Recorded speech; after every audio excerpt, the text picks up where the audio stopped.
Hi guys, welcome back to. Last तो नहीं है पर हाँ, ये एक लास्ट वीडियो बना रहा हूँ मैं मैक्रो की, एक्सेल की सीरीज में। तो हम बात करेंगे बेसिक बेसिक मैक्रो के बारे में एंड बेसिक वीबीए के बारे में। इतना तो मुझे भी नहीं आता, लेकिन जब आप ऑर्गेनाइजेशन में होते हैं ना, तब क्या होता है, जो कुछ रिपोर्ट्स ऑलरेडी डेवलप होती हैं वीबीए के थ्रू, तो आपको थोड़ा बहुत नॉलेज होना जरूरी है। नहीं तो ऑटोमेट करने के लिए भी, वैसे तो अब आपके पास बहुत सारे अल्टरनेट हैं। उसके अल्टरनेट दिखाऊंगा मैं तो। पहले मैं वीबीए अल्टरनेट को ही दिखा देता हूँ। ये ऑटोमेट करने के लिए यूज होता है था पहले। अब भी बहुत जगह चलता है, ऐसा नहीं है कि चला गया कहीं पे। Limit to action online office scripts होती हैं, पाइथन होता है। पाइथन तो आप खैर, office dot G S power automate है। लेकिन इन सब चीज पावर ऑटोमेट में शायद लाइसेंस की जरूरत पड़ती है। VB dot net with Excel D नहीं है, ये सब चीजें हैं। Gradually shifting focus away from VB struggles with performance and integration in, वो सब चीज, जो चीज तो बात की चीज है। लेकिन थोड़ा बहुत आइडिया आपको होना जरूरी है, क्योंकि आप लेगेसी जो रिपोर्ट्स हैं उन पे काम करेंगे, तो आपको आइडिया होना चाहिए कि करता क्या है क्या नहीं करता, जो उसमें कोड लिखा हुआ है। enables user to automate repetitive tasks, create custom calculation। अब इनकी खैर इसकी जरूरत नहीं पड़ती, लेकिन चलिए देखते हैं। ये इसमें मैं जाऊंगा फाइल के अंदर, ऑप्शंस के अंदर। ऑप्शंस में है कस्टमाइज रिबन, और यहाँ पर है मेरा डेवलपर टैब। इसको ऑन कर दूंगा तो मेरा डेवलपर टैब ऑन हो जाएगा। अब क्या मुझे क्या करना है? मैं एक तरह से, मेरे पास एक ये विजुअल बेसिक, जहाँ पे पहला स्टेप है मैक्रो। विजुअल बेसिक तो वीबीए वाली उसमें आ गया। सबसे पहला बेसिक है रिकॉर्ड मैक्रो।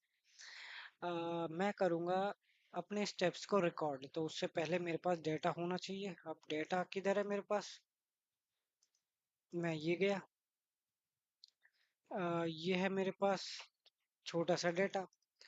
अब अब क्या मैंने ये किया। अब अब क्या करूँगा मैं भाई? अब मुझे मेरे पास हर बार नया डेटा आएगा, तो हर बार मुझे फॉर्मेटिंग करनी पड़ेगी।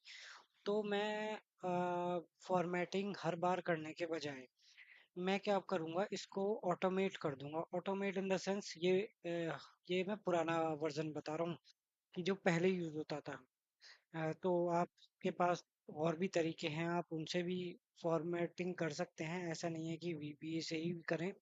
लेटेस्ट, जितने भी लेटेस्ट हैं उनका यूज कर सकते हैं। ये तो मैं पुराना है तो पुराना का सोच के थोड़ा बता रहा हूँ। तो क्या करा जाए? तो मैं डेवलपर में गया। मैं और रिकॉर्ड मैक्रो में जाने से पहले आपको ये चीज का ध्यान रखना है, जो भी आप स्टेप फॉलो करेंगे, आपने इधर उधर भी एक स्टेप इधर उधर किया तो वो एवरी टाइम वही स्टेप्स को रिपीट करता है। ठीक है? आप नीचे जाएंगे या A2 पे जाएंगे या जहां भी जाएंगे, तो वो उन चीजों स्टेप्स को रिपीट करेगा। तो आपको इस तरीके से चलना है कि आपके रिकॉर्डिंग के टाइम पे कुछ अननेसेसरी अनवांटेड चीज नहीं होनी चाहिए। तो मैं क्या करूंगा, रिकॉर्ड मैक्रो पे क्लिक कर रहा हूँ मैं। रिकॉर्ड मैक्रो से पहले मैक्रो मेरे पास कोई नहीं है। विजुअल बेसिक में भी मेरे पास कुछ नहीं है। तो रिकॉर्ड मैक्रो पे गया, मैक्रो का नाम दिया मैंने REC1। ठीक है? शॉर्टकट की मैं कुछ नहीं दूंगा। Store macro in this workbook, personal workbook, और कहाँ मैं चाहता हूँ कि ये इसी वर्कबुक पे काम करेगा। Description okay. This syntax is not correct. रेक 1 और ओके। ठीक है। अब क्या? अब मैं स्टेप बाय स्टेप चलूंगा। ये स्टॉप रिकॉर्डिंग यहाँ भी है, स्टॉप करने का यहाँ भी है। ठीक है। अब मेरा पहला स्टेप क्या होगा? मैं शिफ्ट भी नहीं कर सकता, तो मुझे इसको इस तरीके से चलना है कि मैं इसका नाम देता हूँ ईयर। ईयर, मंथ, जो भी मैं चल रहा हूँ, आइसक्रीम प्रोडक्ट, मुझे नाम भी नहीं पता चल रहा इनका क्या है। कैटेगरी, अगर मैंने स्क्रीन को इधर उधर कर दिया तो हर बार वो ऐसा ही स्टेप करेगा। और रीजन, प्राइस, QTY, और ये क्या होगा, सीरियल नंबर, SN, नो। ठीक है, और एंटर। अब इसके बाद मैं इसे सेलेक्ट करूंगा, होम में जाके इसको बड़ा करूंगा, और सिर्फ इतना ही करूंगा। इस पेज को सेलेक्ट किया, ये कर दिया, और इसको सेलेक्ट किया। ध्यान से हर एक स्टेप ऐसा होना चाहिए जो आपके समझ में आ जाए आप कर क्या रहे हो। इसके बाद मर्जेड सेंटर कहाँ है, इसे मर्जेड सेंटर किया और इसका नाम रख दिया हे रेपो, और इसको कलर कोडिंग कर दिया मैंने ग्रीन। इसको कर दिया, हर बार यही स्टेप फॉलो करेगा। अब इसको करने के बाद इसको कर दिया मैंने हल्का सा ऑरेंज, और इसको कर दिया ब्लैक। अब इसके बाद मैं control shift this, Alt H O I, ये हो गया। अब मैंने ऊपर जाके छोड़ दिया उसको, और डेवलपर मोड में जाके स्टॉप रिकॉर्डिंग कर दिया। ये okay, your macro is also available as an office script. Difference between VBA and office script. चलो देखते हैं क्या है। Office scripts and VBA macros have lot in common. They both allow users to automate solution.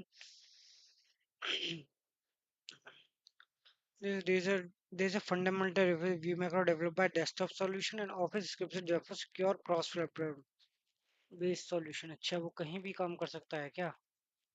Office script Excel on web पे भी काम कर सकती हैं। Excel for Windows, yes yes. VBA macros web पे काम नहीं कर सकता, सिर्फ यहाँ काम कर सकता है। iOS में काम नहीं कर सकता, पावर ऑटोमेट के साथ काम नहीं कर सकता। ठीक है, ऑफिस अदर ऑफिस प्रोडक्ट के साथ नहीं काम कर सकता, लेकिन नहीं, एफएस एडिन्स में काम करता है। विजुअली डिजाइन बाय, चलो ठीक है। चलो ये अभी फिलहाल मुझे खुदाई देनी है तो मैं इसलिए क्या ही बताऊं। अब अब मान के चलो ये नई शीट है। अब क्या हुआ, मेरे पास फिर से एक डेटा आया। कोई सा डेटा था मेरे पास फिर से डेटा आ गया। अब इस बार मेरे पास डेटा आया यहाँ से लेके कुछ सिलेक्टेड था, और मैंने पेस्ट कर दिया। प्रीवियस भी ऐसे ही था ना, हाँ।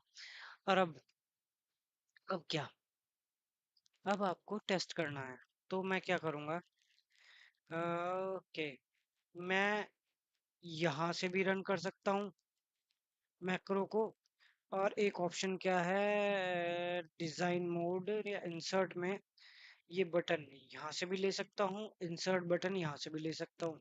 शेप्स थोड़ा, अगर मैंने इस बटन को लिया तो ये है ऐसे, और अगर मैं डेवलपर मोड में जाके इस बटन को लूंगा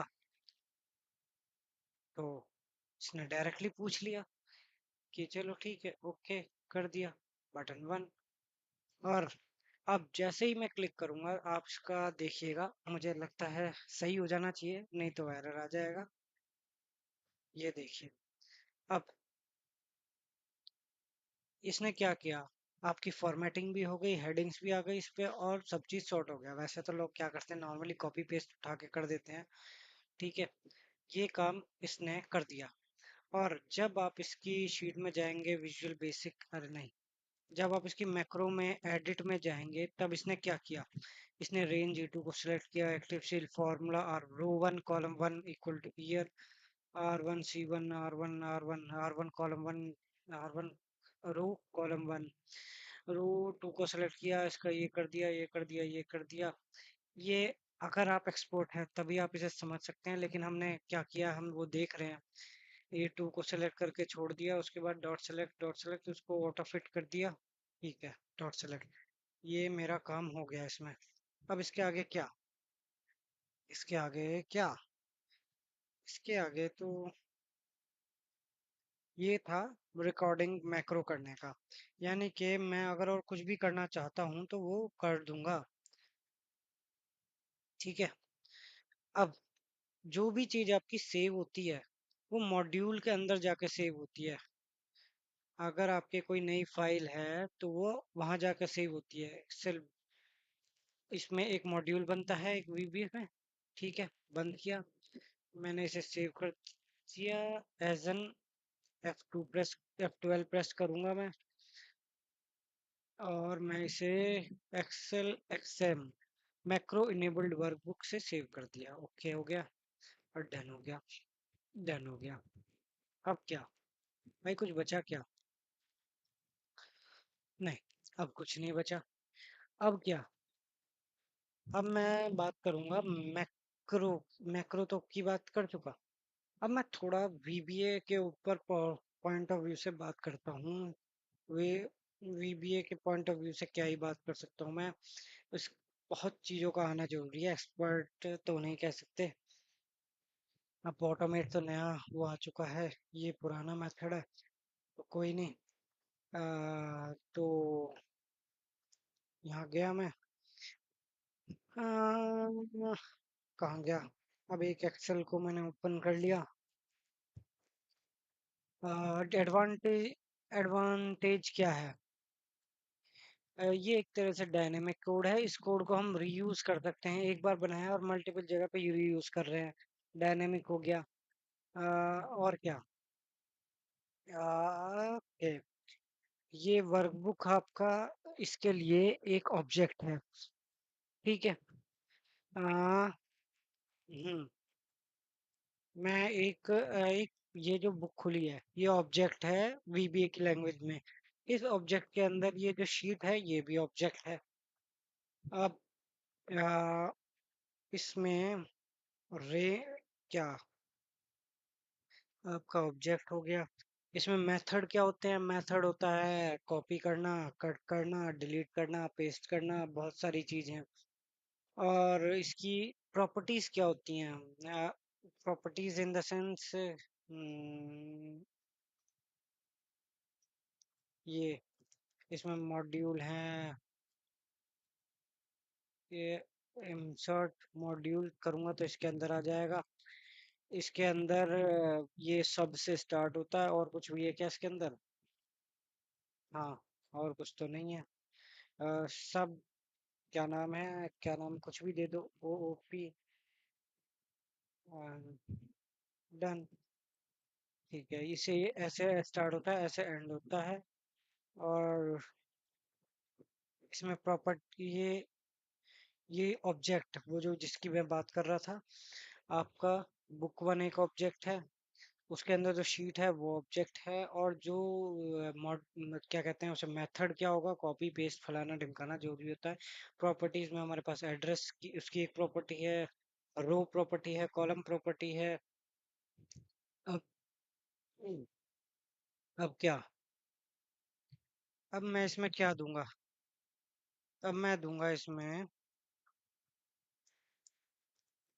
एक्टिव डॉट, ऐसी है कुछ। इसमें इंटेलिजेंस खुलता तो भी नहीं है। Active workbook dot, active workbook dot active sheet equals to. अब मैं इसे थोड़ा छोटा कर दूं तो उस शीट में मैं क्या करना चाहता हूँ? एक्टिव शीट में मैं आर के टी दिया। और अगर मैंने इसे रन किया तो कुछ हुआ क्या? Object doesn't support this property और मेथड एंड। तो active workbook dot active sheet dot, और कुछ भी आता है क्या?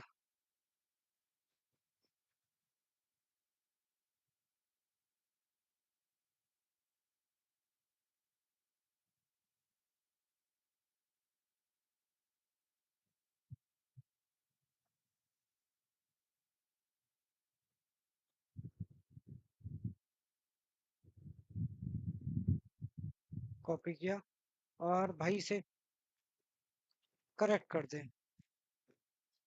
And there is small issue with syntax. Active workbooks dot okay. अच्छा, नहीं यार मुझे ये तो नहीं करना मुझे तो। ओके, अगर मैंने इसका नाम दिया RKT, ठीक है, और शीट 1 में हूँ, और अगर मैंने active workbook dot equals to क्या था वो code, dot activate, want to set a variable to the sheet, नहीं भाई मुझे कोई वेरिएबल शीट नहीं करनी। मैंने इसे कॉपी करता हूँ और सिर्फ इसे कर दिया और रन किया तो देखिए RTKT पे चला गया।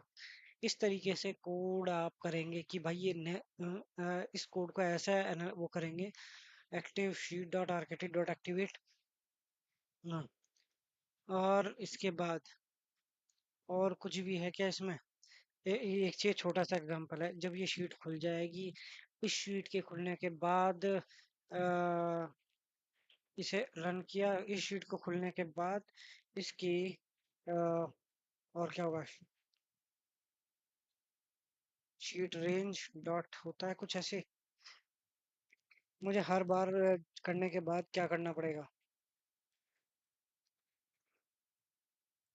ये शीट रेंज सही नहीं है नाम।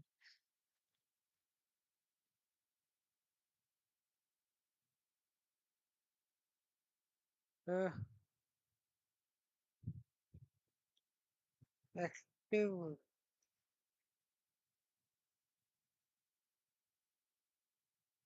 Worksheet dot range.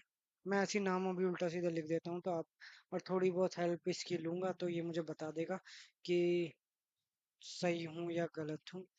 कि जहाँ भी मैंने नाम लिया है इक्वल्स टू, ये थोड़े कोडिंग वोडिंग का थोड़ा यू। अब जिस शीट पे आया है, अब बता भाई, इस शीट पे A2 पर मुझे नाम लिखना है KU। तो एक्टिव वर्कबुक डॉट शीट्स, अच्छा, इस वर्कबुक डॉट शीट्स में जाएगा, dot range is equal to this. Okay, तो शीट्स तो ऑलरेडी ओपन हो गई डॉट एक्टिवेट, लेकिन मैं इसको sheets dot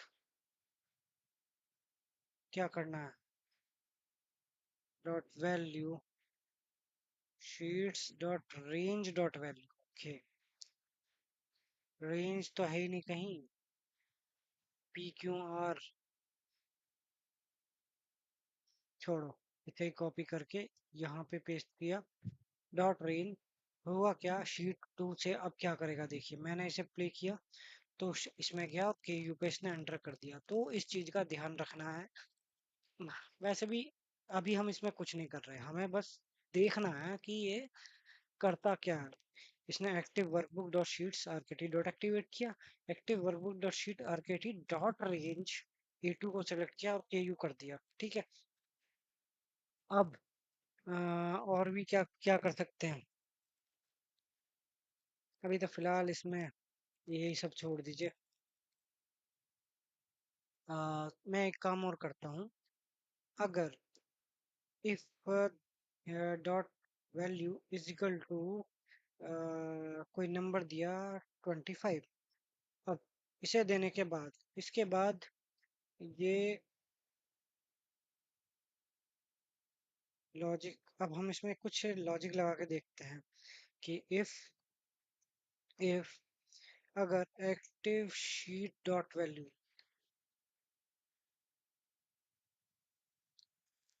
cell dot value, अगर मेरी एक्टिव शीट डॉट वैल्यू, ये सब चीज याद करने की चीज है, जो ऑलरेडी वर्क करते हैं ना उन पे, तो greater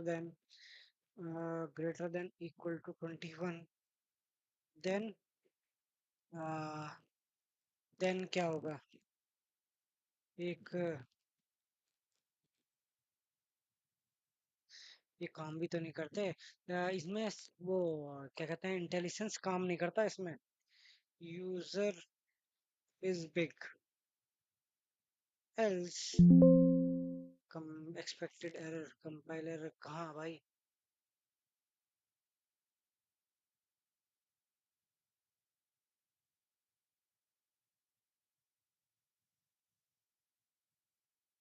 default button. Okay, else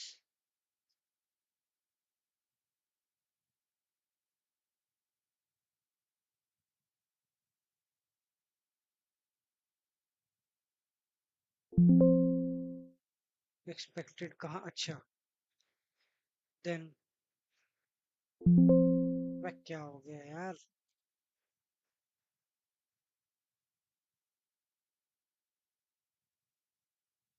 मैं इसे बाद में सही कर लूंगा अगर कुछ भी गलत होता है।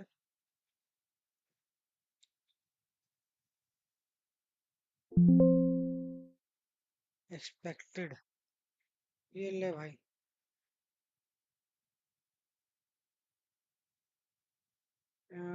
दिस कर दिया, इक्वल टू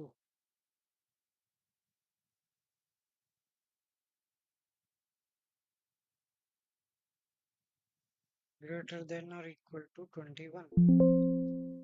भाई, भाई छोड़ो, इतना झंझट में नहीं पड़ा जाता।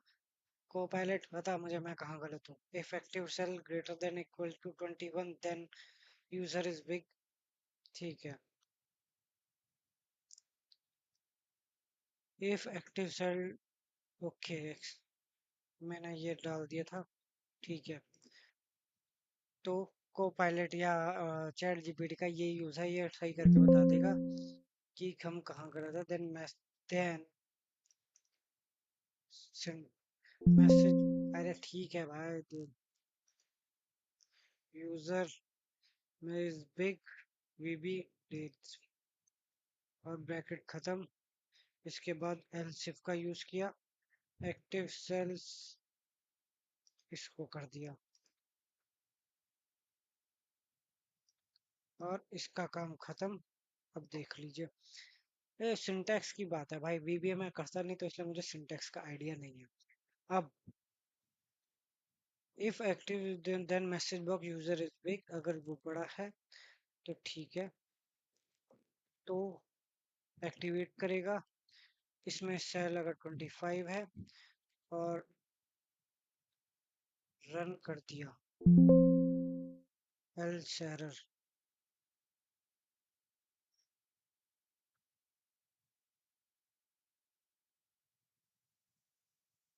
क्या हुआ भाई? Compile error else without if, okay, and if and सब। क्या बता रहा था भाई तूने? यही तो बताया था। ओके, हर चीज को, अबे ठीक है यार।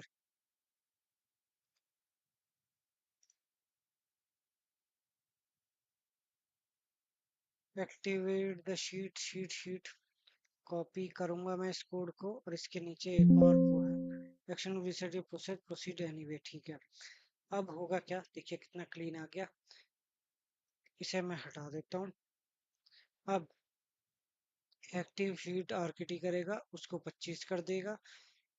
Rain dot select active, move the active cell to E2, check the if the cell is, अगर ग्रेटर देन 21 है तो मैसेज बॉक्स आ जाएगा और प्ले करूंगा रन, तो यूजर इज बिग।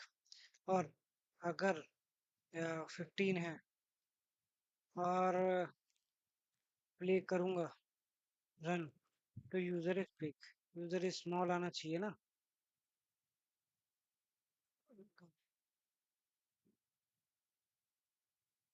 अच्छा, ओके, क्योंकि ये बाय डिफॉल्ट जो भी वैल्यू खुद से सेलेक्ट कर रहा है, तो हमें क्या देना पड़ेगा? हमें कुछ ऐसा देना पड़ेगा कि रेंज के अंदर से ही सेलेक्ट करेगा। तो write the code like this way that instead of purchase 25, instead of 25, change change this dynamic.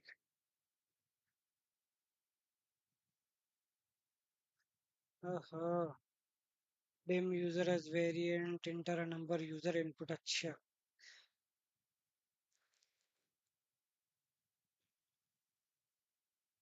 सब समझने वाली बात है। अब इसके बाद हमने क्या किया, हमने इस पूरे को कॉपी कर दिया। और अब जो भी वैल्यू होगी, अगर मैं रन करता हूँ एंटर अ नंबर, मैंने 15 डाला तो यूजर इज स्मॉल, तो prompt user user input box के थ्रू आ रहा है। ये सब चीज हमने करी नहीं है, लेकिन ये एक तरह का वो है, वेरिएबल वेरिएबल के थ्रू हम वैल्यू ले रहे हैं, तो उसके बाद इसने हमारे की सब चीज चेक कर रहा है। ठीक है, फिलहाल के लिए मैं इसे यहीं स्टॉप करने की सोच रहा हूँ, क्योंकि जब तक मैं खुद, तो एक तरह का ये है कि आपको खुद से प्रैक्टिस करनी पड़ेगी, और ईच और हर एक उसको देखना पड़ेगा कि ये क्या करता है क्या नहीं। अ, जैसे सॉर्टिंग ऑर्डर का हो गया, मतलब वैल्यू में जाके उसे सॉर्ट करना पड़ेगा, इस तरीके से बहुत सारी चीजें हमें खुद से देखनी पड़ती हैं, ये ऑटोमेट करने का ही एक टास्क है। तो इस वीडियो में आई गेस गाइस इतना ही। इसमें मैं बस इतना बता पाया हूँ कि ये ऑटोमेशन का प्रोसेस एक तरह से वो है, क्योंकि बहुत सारी ऐसे अगर मैं, क्योंकि आगे एक वो बनाऊंगा, एक डैशबोर्ड बनाऊंगा, और उस डैशबोर्ड में मुझे मैक्रो के कोड की जरूरत होगी। तो आप कंफ्यूज ना हो जाएं, इस वजह से मैंने आपको थोड़ा बहुत एग्जांपल दे दिया कि इस तरीके से काम करता है। ये ये थोड़ा ज़्यादा बड़ा कोड हो गया। पहले इसने हमने dim user input as variant दिया, उस यूज़र इनपुट को, इस यूज़र इनपुट को हमने एक इनपुट बॉक्स दिया कि वो प्रॉम्प्ट होगा कि enter a number user input, then if is numeric user input then activate the architect sheet else this। और जो मैंने ये काम यहाँ किया था, इसे मैंने परप्लेक्सिटी में कॉपी कर रहा हूँ, एंड सब इंस्टेंस, और इसको बोला कि instead of 25 change the dynamic as per my cell value. अब वो मुझे एक कोड निकाल कर दे देगा। ठीक है, here is the updated VBA code. यानी कि अब मैं इधर गया और ये कर दिया, तो क्या होगा, dim as value as variant कर दिया, एक्टिव वेट किया, as value active workbook dot sheet one dot range B one dot value, get the dynamic from this example from sheet 1 to cell। अच्छा, ये sheet 1 पे गया to range b1 dot value। इसमें तो कुछ है ही नहीं। she get value dynamic from another cell। अरे भाई, another cell से नहीं लाना था, b1 से वैल्यू लेके आएगा। इंस्टेड ऑफ दिस मैं एज वैल्यू आपकी आरकेटी से ही सिलेक्ट करूंगा।